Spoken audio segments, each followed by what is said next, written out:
레오나르도 다빈치, 미켈란젤로, 마네, 모네, 드가 위대한 여성 화가는 왜 존재하지 않았을까? 적당한 화가로 머무를 생각이 없었어요.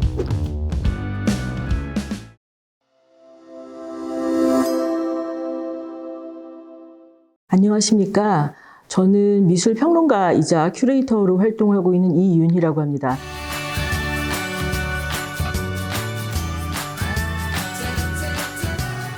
이번 시간에는 왜 위대한 여성 미술가는 존재하지 않았는가라고 하는 다소 도발적인 질문으로 시작을 하고자 합니다. 왜 위대한 여성 미술가는 존재하지 않았는가라는 질문에 우리 모두 한번 생각을 그리고 대답을 준비를 해봤으면 좋겠습니다.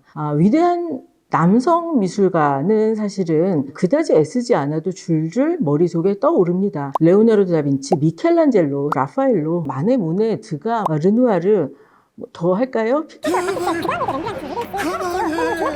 주르륵 떠오르는 이름들이 있습니다. 이런 여러 이름들이 이렇게 애쓰지 않아도 떠오르는데 여성 미술가이면서 위대한 여성 미술가가 있었나? 누가 있었지? 라고 생각을 해보면 쉽사리 떠오르지 않습니다. 나혜석이라고 들어봤던 것 같습니다. 그죠? 우리나라 신여성이자 아주 센세이셔널 했었던 인물로 나혜석이라는 인물 떠오르는 것 같은데, 나혜석의 작품 하면 딱 떠오르지 않아요. 나혜석의 자화상이 사실 남아 있습니다만 자화상도 잘 떠오르지 않습니다. 위대한 여성 미술가는 그럼 존재하지 않았나 보네 라는 답을 할 수 있을 수도 있을 것 같아요. 그렇다면 또 하나의 질문을 여기서 해봐야 될 것 같습니다. 남성과 여성 두 젠더죠. 두 젠더가 모든 조건이 정말 동일했는가? 라는 질문을 여기서 할 수 있을 것 같아요. 자, 이 그림을 한번 볼게요. 요한 조파니라고 하는 작가가 그린 로얄 아카데미 회원들이라고 하는 작품입니다.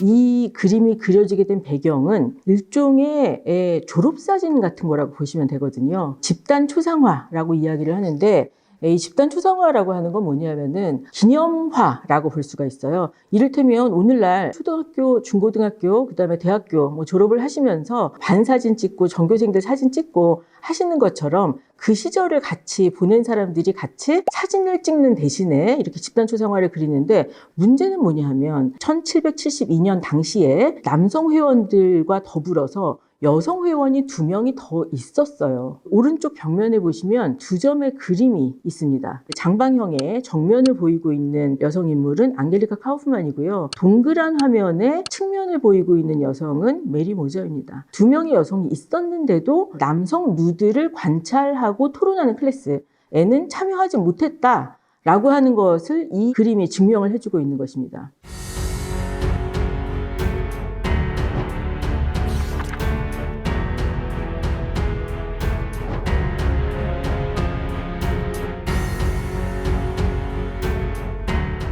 그렇다면 왕립 아카데미가 있었던 또 다른 나라 프랑스는 괜찮았을까? 프랑스 왕립 회화 조각 아카데미에서는 1969년에 장르의 위계, 하이어라키를 아예 순서를 매겨서 발표를 합니다. 첫 번째 역사화, 두 번째 초상화, 세 번째 장르화, 네 번째 풍경화, 다섯 번째 정물화. 1번이 역사화예요. 역사나 신화나 종교 를 그린 그림들, 예수의 일생을 그린다거나 구약 성경을 그린다거나 이런 그림들, 혹은 고대의 역사를 그린다거나, 아니면 우리에게 번번이 되는 어떤 역사적 사건을 그린다거나, 아니면 신화, 그리스 로마 신화의 어떤 장면을 그린다거나, 이런 종류의 그림들은 많은 인물들이 등장할 뿐만 아니라 일반 대중에게 전달해야 되는 어떤 메시지가 들어가는 그런 고매한 정신적인 그림들, 이런 것들을 위대한 그림이다라고 칭했고, 초상화는 뭔지 아시겠죠? 장르화라고 하는 것은 풍속화 같은 것입니다. 그러니까 여러 사람이 등장하더라도 시장의 풍경이라든지 여러 사람들이 이렇게 모여서 노는 풍경이라든지 이런 것들을 장르화라고 하거든요. 그러니까 우리말로 풍속화라고 번역할 수 있을 것 같아요. 풍경화, 정물화. 정물화는 뭐예요? 안 움직이는 거죠. 안 움직이는 화병, 안 움직이는 과일 이런 거 놓고 그리는 게 정물화예요. 풍경 안 움직여요. 그런데도 풍경은 조금 더 윗단계 장르. 왜? 원근법 연습 같은 걸 해야 되잖아요. 그리고 풍경 조금씩 움직이죠. 장르화, 아무래도 사람들이 등장하니까 장르화가 그 윗단계, 초상화라고 하는 게 그 윗단계라는 게 조금 재미있는데, 실제로 초상화를 아주 사진처럼 똑같이 그려내는 거 굉장히 어렵습니다. 그 인물의 그 개성적인 특징을 아주 똑같이 잡아내는 초상화가 그 윗단계, 역사화가 제일 윗단계예요.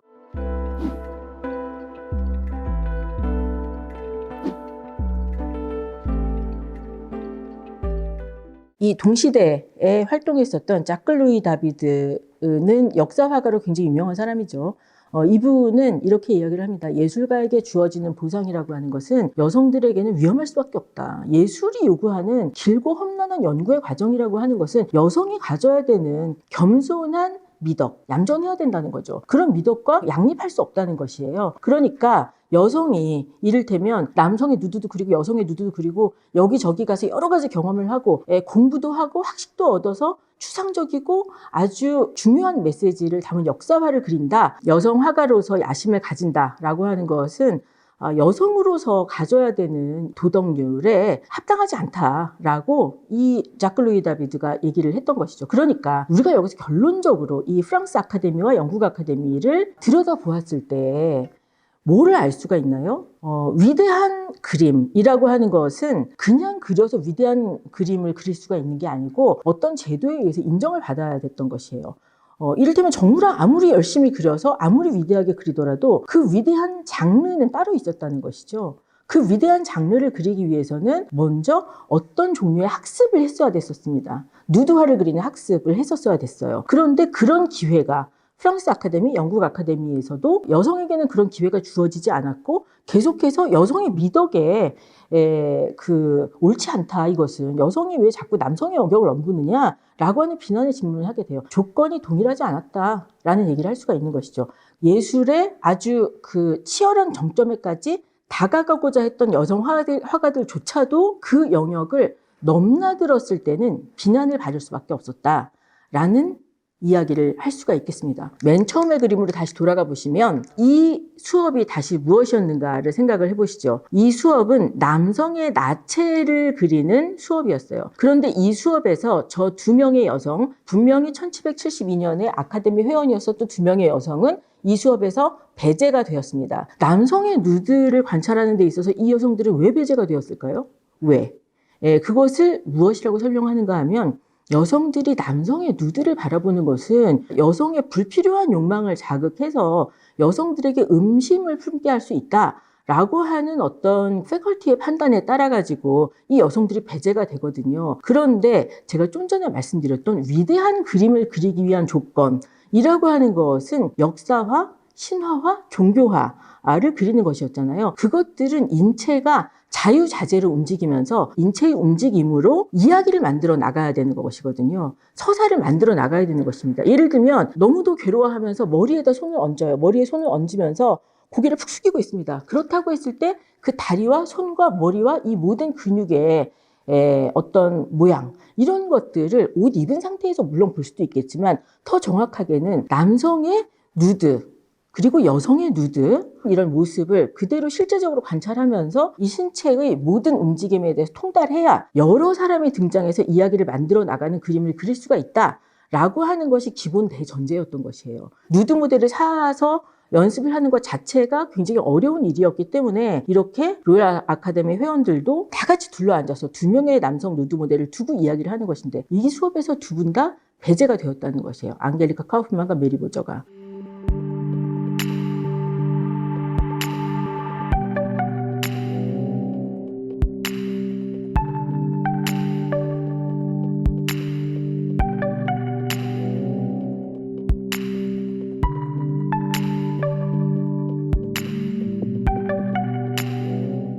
이 여성들은 사실은 명망이 있는 여성들이었습니다. 메리 모저 같은 경우는 정물화를 잘 그리는 것으로 유명해서 입회를 했었던 부분이고요. 그렇다 보니까 정물화를 그리는 모습을 조지 롬리라고 하는 화가가 그려줬는데 메리 모저의 얼굴이 어떤지 굉장히 귀여워 보이죠. 그림을 그리다가 살짝 뒤로 돌아보면서 뭔가 애교를 부리는 듯한 제스처를 하고 있습니다. 그런데 메리 모저는 저렇게 애교스러운 인물이라기보다는 아주 열심히 정물화를 그리는 직업적인 화가입니다. 그래서 메리 모저의 작품을 보면 아주 세밀하고 명암 대비가 아주 두드러지고 강렬한 이런 정물화를 그리는 인물이었고요.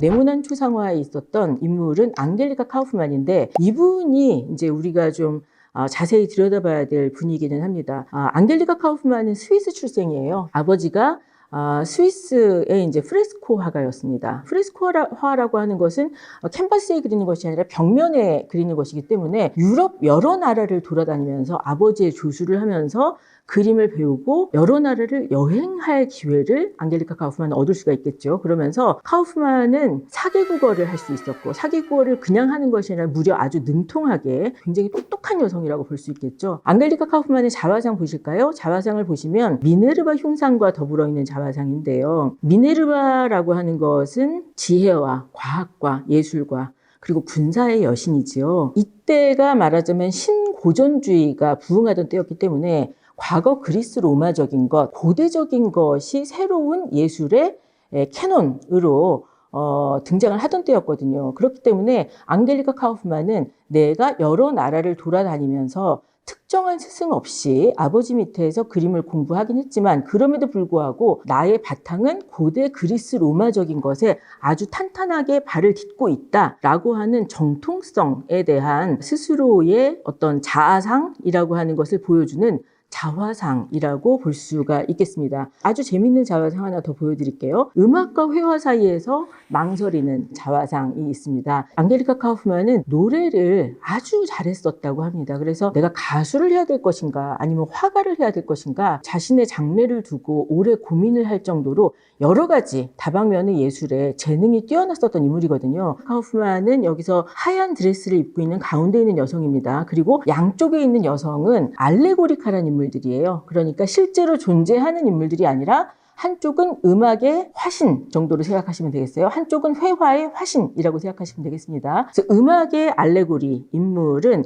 악보를 들고 있습니다. 그러면서 앙겔리카 카우프만의 한 손을 잡고 이쪽으로 가자 애절한 눈빛을 보내는 그런 모습으로 등장을 하고 있고, 회화의 알레고리는 지금 팔레트하고 붓을 들고 있죠. 그러면서 저 먼 쪽을 가리킵니다. 저쪽 성이 있는 쪽, 더 험난하고 멀지도 모르겠지만 저쪽으로 가자라고 앙겔리카 카우프만을 이끌고 있어요. 앙겔리카 카우프만은 이미 마음을 정한 듯 싶습니다. 그래서 한쪽 손을 이렇게 놓으려고 하면서 회화 쪽으로, 나는 이쪽으로 가겠다라고 이야기를 하고 있는 그런 모습이 보입니다. 자신의 진로를 예술 가운데서도 어느 쪽으로 정하는 생각을 갖고 있었던 인물이기 때문에 앙겔리카 카우프만은 적당한 화가로 머무를 생각이 없었어요. 나는 역사에 남는 위대한 화가가 되고 싶다 라는 생각을 했었던, 야심만만했었던 여성 화가였습니다. 그렇기 때문에 사실은 영국에 와서 영국에 이미 정착을 한 이후에는 귀족들의 초상화를 그려서 굉장히 돈을 많이 벌었어요. 앙겔리카 카우프만은 사업수완도 있었던 것 같아요. 결혼사진 같은 거 찍을 때 여러 가지의 어떤 배경을 가진 카탈로그가 있고 그 중에서 이거 해가지고 선택하잖아요. 폭포수 밑에서 찍겠다, 내지는 무슨 뭐 서재 배경에서 찍겠다라고 선택할 수 있는 것처럼 앙겔리카 카우프만은 자기가 가족 초상화를 그릴 때 어떤 구도에 어떤 배경으로 그리겠다라고 하는 여러 가지 자기 포트폴리오, 카탈로그를 가지고 있어서 귀족들이 손쉽게 이러저렇게 해주세요 라고 선택할 수 있는 여지를 만들어 주었고, 그러면서 많은 초상화 의뢰, 집단 초상화 의뢰를 받게 되고 그로 인해서 부까지 얻게 되었다는 것이죠. 어느 정도 명성이 쌓인 이후에 그냥 그렇게 해서 잘 초상화를 하면 되는데, 로얄 아카데미에 들어갔던 이유는 나는 여기에 머무르고 싶지 않고 더 위대한 화가가 되기 위해서 들어갔던 것이라고 볼 수 있어요. 앙겔리카 카우프만이 초상화가에 머무르지 않고 역사화를 그리려 했었던 증거는 여러 그림들을 통해서 드러나는데, 그 중에서도 트로이의 헬레네를 그리기 위해서 모델을 고르는 제육시스라고 하는 작품입니다. 앉아있는 남성 한 분이 보이시죠? 이분이 이제 제육시스고요.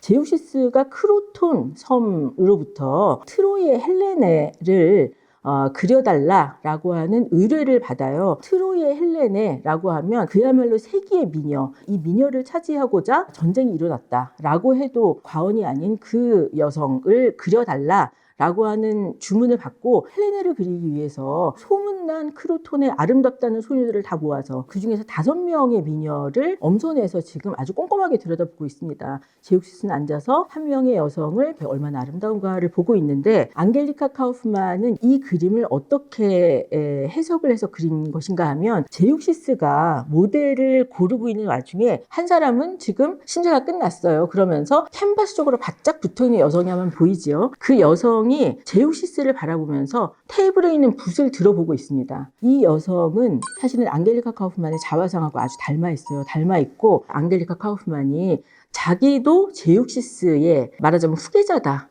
라고 하는 의미를 담고 있지 않는가라고 해석이 되고 있습니다. 이거 지금 아까 말씀드렸던 것처럼 고대의 역사를 그린 역사화이잖아요. 이런 역사화와 신화와 여러 가지를 그리면서 앙겔리카 카우프만은 굉장히 비난에 시달리게 됩니다. 여자답지 못하다. 여자다운 소재에 몰두를 할 것이지 왜 남성의 영역까지 건드리려고 하고 신체를 제대로 그릴 만한 역량도 되지 않으면서 라고 하는 비난이 쏟아져요. 단지 남성의 영역인 역사화의 영역에 도전했다는 이유로. 그러므로 위대한 여성 화가는 왜 존재하지 않았을까에 대한 대답은, 위대한 여성 화가가 될 수 있는 남성과 동일한 조건이 여성에게는 주어지지 않았었다 라고 하는 결론으로 마무리를 할 수가 있을 것 같습니다.